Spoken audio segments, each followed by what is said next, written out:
Hello viewers, আমরা যারা বাগান করি তারা অবশ্যই শীতকালে চন্দ্রমল্লিকার গাছ বসে থাকি।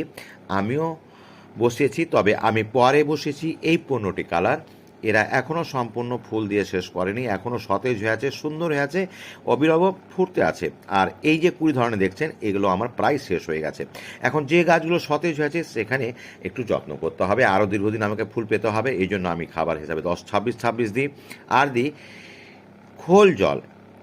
আর যে গাছগুলো আমার মূর্ছে গেছে সেগুলো মোটামুটি 1-2 ইঞ্চি রেখে ওপর থেকে একেবারে সুন্দর করে কেটে দেব।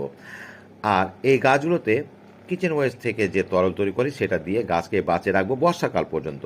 আর বর্ষার পরে পরে আমি এই গাছকে মাদার হিসাবে ধরে আমি পরবর্তী বছরের জন্য চারা তৈরি করব। তো সেই ভিডিও দেখতে হলে অবশ্যই ফলো করবেন, ফেসবুক থেকে দেখলে সাবস্ক্রাইব করবেন, যদি ইউটিউব থেকে দেখেন। ভালো থাকবেন, ধন্যবাদ।